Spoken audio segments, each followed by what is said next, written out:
Hey people, so I'm going to give a shout out today to this book here called The Story of the Human Body, Evolution, Health, and Disease by Daniel E. Lieberman.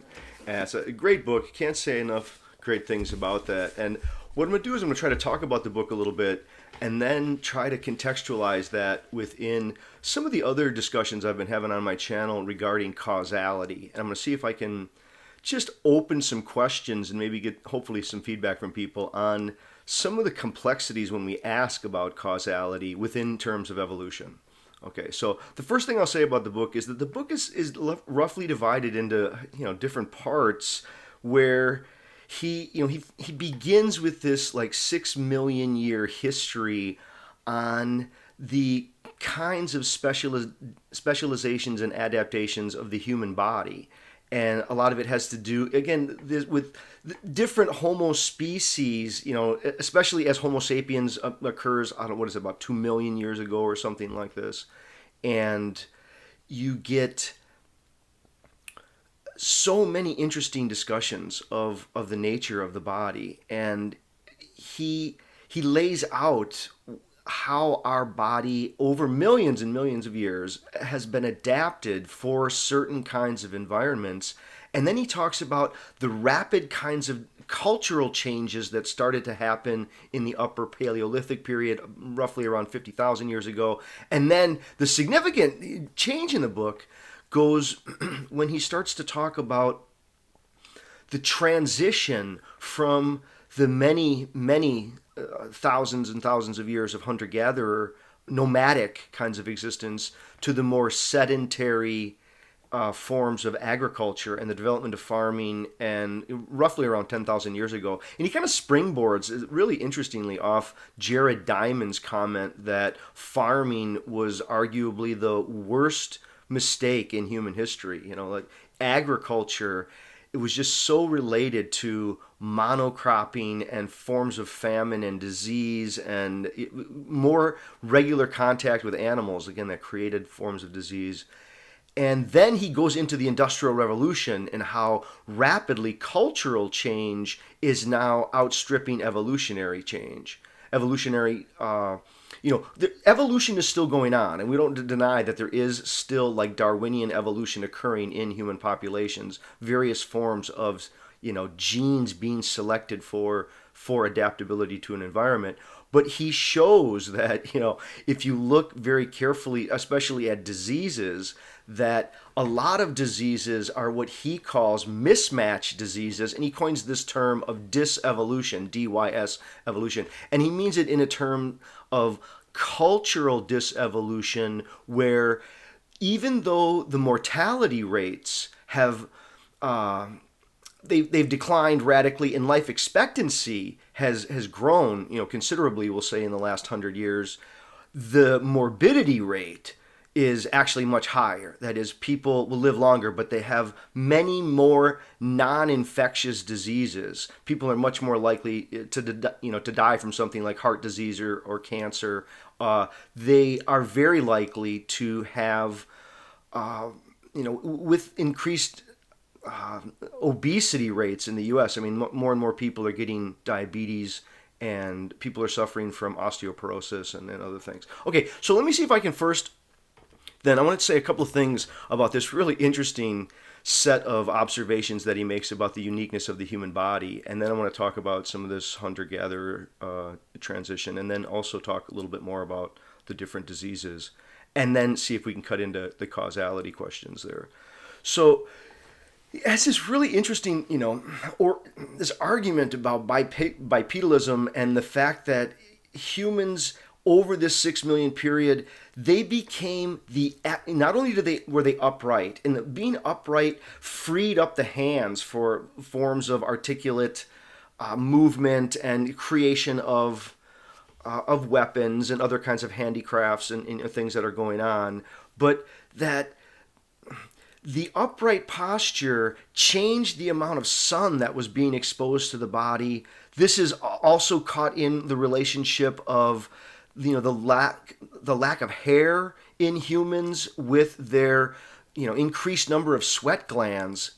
Most other organisms, mammals or primates, they're using like panting, and they have, if they're hunched over, they're much more subject to getting, heat stroke.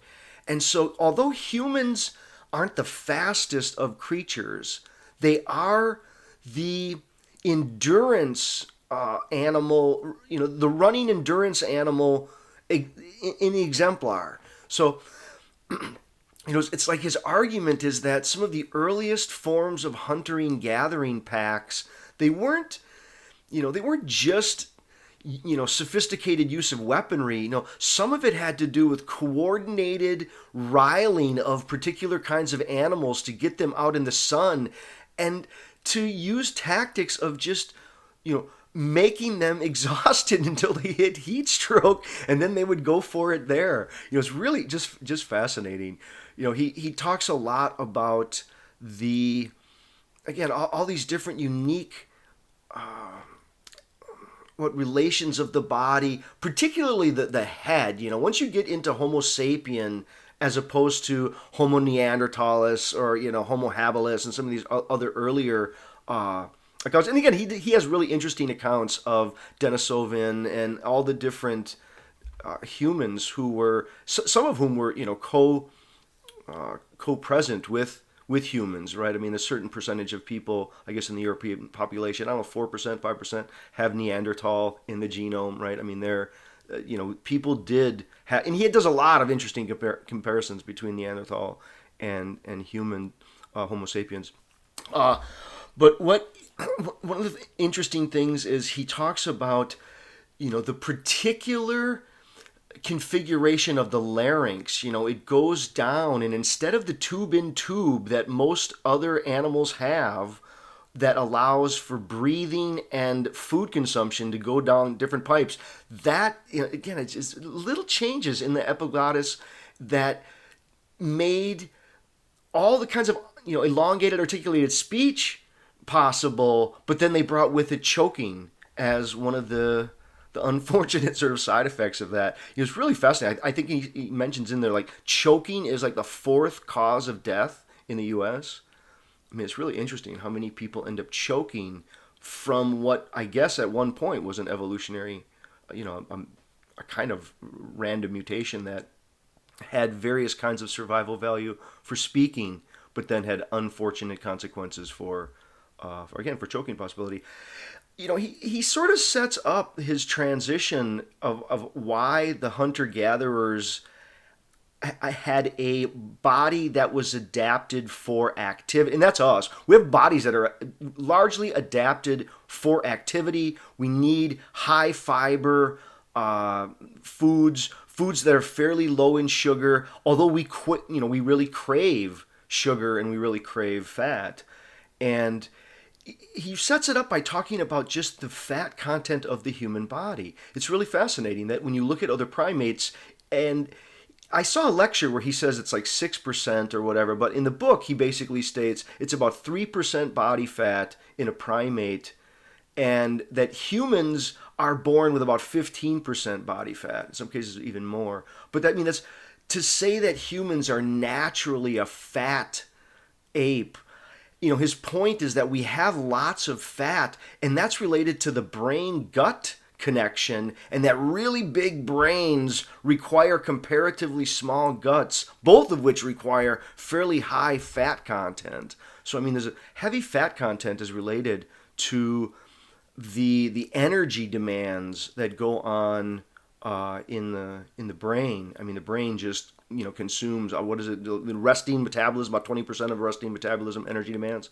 Okay, so his argument is basically that, for millions and millions of years, there was something like a body that had been subject to all the Darwinian forms of natural selection that produced a kind of nomadic hunter-gatherer life. It was very stern, very lean. Basically, you did nothing but nomadically wander 5-10 miles a day, and you did a lot of foraging, and there weren't any things like lazy boy chairs or orthopedic shoes or shopping carts or all these other stuff that he talks about in his lecture. And I'm going to post a lecture link down below as well. But please, the book is so much richer than his lecture. I thought the lecture was good, but it was really brief compared to, and I'm sure there's other things out there, but I did see this one. Okay, so he, after he goes into the hunter-gatherer stuff, he then talks about, yeah, Jared Diamond's work, and talks about this mistake that happened with the slow, and it didn't happen overnight, massive, farming. At least it was a slow transition where people learned to cultivate the ground and to lose their nomadicism. And although it initially produces a population explosion, it also introduces an increased mortality, infant mortality rate, and all sorts of kinds of what he calls, as I said, what he calls mismatched diseases. Now, some of the ways that he cuts at it, very directly, is he talks about cavities.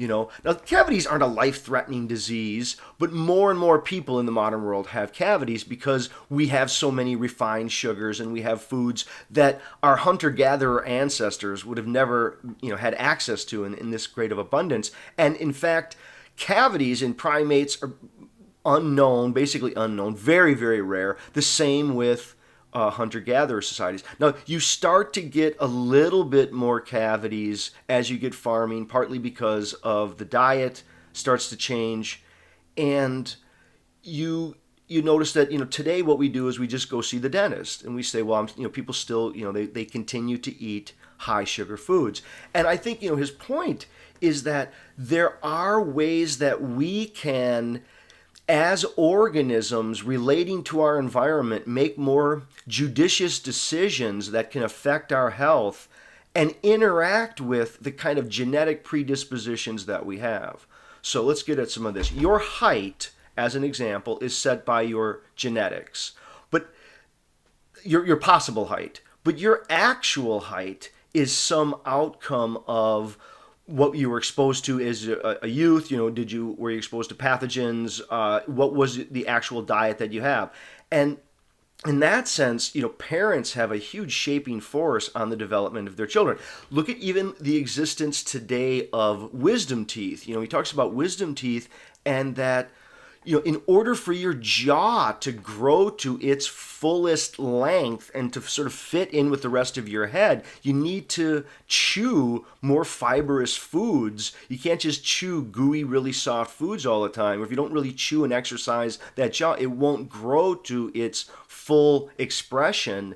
And there you start to see that it's not as if one's body is just being shaped by what could be called, those genes that are being passed down. Now, in some way that's true, but the way that they're being expressed, it isn't an epigenetic phenomena. No, it's literally a developmental phenomena that's happening in the interaction of the body and the radical change that's occurring in the environment. So it's because the environment changes so rapidly that, selection in the Darwinian sense is almost useless. I mean, that's part of his argument, is that, there are some things where, you could try to imagine that slowly through, thousands and thousands of generations, there's going to be humans who have adapted to, not have diabetes or something along this line. But the problem is that so many of those diseases like heart disease, diabetes, osteoporosis, they come later in life after people have already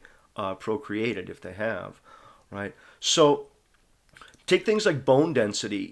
Your bone density is subject to its maximization can be achieved by being very physically fit and using, weight-bearing exercises and trying to really strengthen your body all the way up till you're about 20, maybe even up until your, upper 20s or 30s. But at that point, your maximal bone density has been set. And if you haven't set it as a young person, you're now going to have, much greater likelihood of incidence of osteoporosis. And so to that extent, when you look at hunter-gatherer societies, they don't seem to have as high of incidence of this. And he does a lot of work across the world of, not just people who, were physiologically similar to us but lived, thousands and tens of thousands, hundreds of thousands of years ago. He's talking about people across the globe. I mean, he gives the example in the book has this, little foot here. He's a barefoot runner, and he talks a lot about the importance of being barefoot. And evidently, flat feet